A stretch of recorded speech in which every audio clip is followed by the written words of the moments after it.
আজ তোমাদের সাথে এমন একটা রেসিপি শেয়ার করব যা ঘটি বাঙাল নির্বিশেষে প্রথম পাতে পড়লে আঙ্গুল চেটে খেয়ে নেবে। প্রথমেই এখানে আমি পটলগুলো একটু হালকা খোসা ছাড়িয়ে নিয়েছি, ধুয়ে রেখেছি। আর এখানে আলুগুলো আমি ডুমো ডুমো করে খোসা ছাড়িয়ে কেটে নিয়েছি।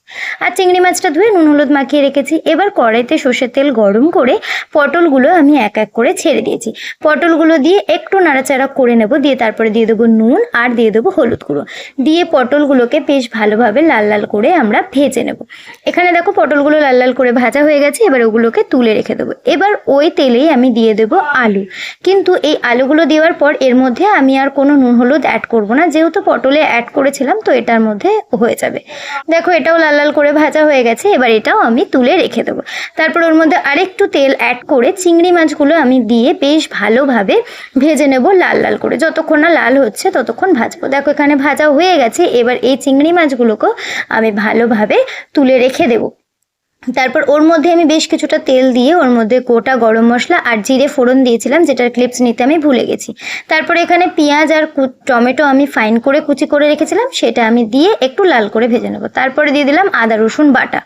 আদা রসুন বাটাটা দিয়ে ততক্ষণ পর্যন্ত ভাজবো যতক্ষণ না ওর কাঁচা গন্ধটা যাচ্ছে। এবার কাঁচা গন্ধটা চলে গেলে দিয়ে দেবো হলুদ গুঁড়ো, লঙ্কার গুঁড়ো, দিয়ে দেবো স্বাদ মতো নুন, আর দিয়ে দেবো জিরে আর ধনের গুঁড়ো দিয়ে এবার ওটাকে খুব ভালো করে আমি কষাবো অল্প অল্প জল দিয়ে, যতক্ষণ না মশলার থেকে কাঁচা গন্ধটা যাচ্ছে ততক্ষণ কষাবো।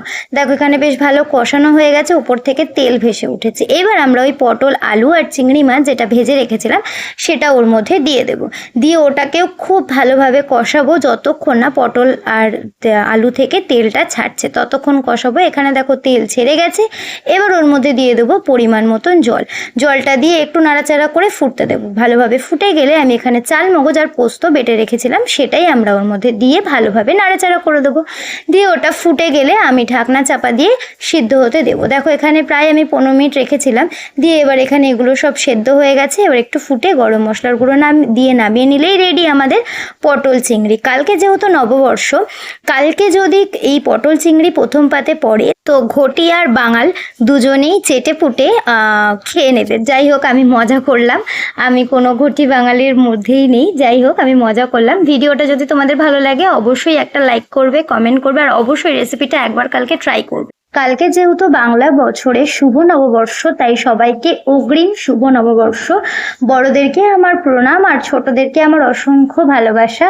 সবাইয়ের কালকের দিনটা খুব ভালো কাটুক, সারা বছর খুব ভালো কাটুক, এটাই ভগবানের কাছে প্রার্থনা করব। ভিডিওটা ভালো লাগলে অবশ্যই লাইক করো, কমেন্ট করো, অনেক অনেক শেয়ার আর সাবস্ক্রাইব করে আমার পাশে থেকো। দেখা হবে আবার একটা নতুন ভিডিওতে। Good night, tata.